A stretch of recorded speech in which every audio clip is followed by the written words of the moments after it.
आज का प्रेरक प्रसंग। नेत्रहीन संत। एक बार एक राजा अपने सहचरों के साथ शिकार खेलने जंगल में गए। वहां शिकार के चक्कर में एक दूसरे से बिछड़ गए और एक दूसरे को खोजते हुए राजा एक नेत्रहीन संत की कुटिया में पहुंचकर अपने बिछड़े हुए साथियों के बारे में पूछा। नेत्रहीन संत ने कहा, महाराज, सबसे पहले आपके सिपाही गए हैं, बाद में आपके मंत्री गए, अब आप स्वयं पधारे हैं। इसी रास्ते से आप आगे जाएं तो मुलाकात हो जाएगी।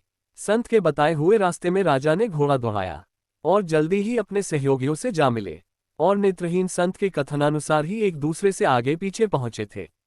ये बात राजा के दिमाग में घर कर गई कि नेत्रहीन संत को कैसे पता चला कि कौन किस ओहदे वाला जा रहा है। लौटते समय राजा अपने अनुचरों को साथ लेकर संत की कुटिया में पहुंचकर संत से प्रश्न किया कि आप नेत्रविहीन होते हुए कैसे जान गए कि कौन जा रहा है, कौन आ रहा है। राजा की बात सुनकर नेत्रहीन संत ने कहा, महाराज, आदमी की हैसियत का ज्ञान नेत्रों से नहीं उसकी बातचीत से होती है। सबसे पहले जब आपके सिपाही मेरे पास से गुजरे तब उन्होंने मुझसे पूछा कि ए अंधे, इधर से किसी के जाते हुए की आहट सुनाई दी क्या? तो मैं समझ गया कि यह संस्कार विहीन व्यक्ति छोटी पदवी वाले सिपाही ही होंगे। जब आपके मंत्री जी आए तब उन्होंने पूछा, बाबा जी, इधर से किसी को जाते हुए आवाज सुनी क्या?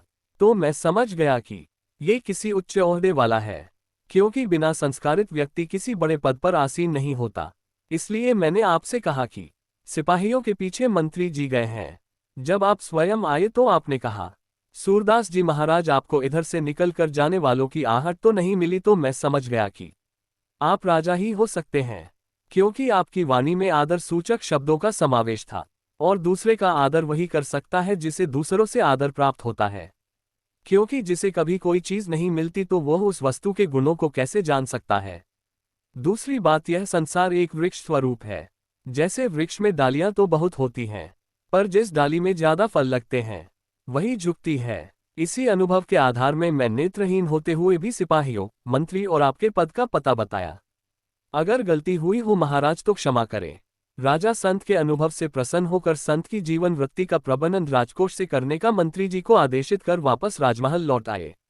शिक्षा। आजकल हमारे परिवार संस्कार विहीन होते जा रहे हैं।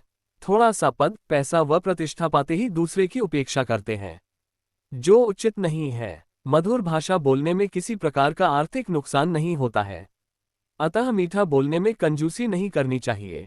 सदैव प्रसन्न रहिए। जो प्राप्त है वह पर्याप्त है, जिसका मन मस्त है उसके पास समस्त है। अगर आपको यह वीडियो अच्छा लगा हो तो प्लीज मेरे चैनल को लाइक, शेयर व सब्सक्राइब करना न भूलें। इसी के साथ अगले वीडियो में फिर मिलेंगे। धन्यवाद। जय हिंद, जय भारत, जय श्री कृष्ण। शुभ वंदन।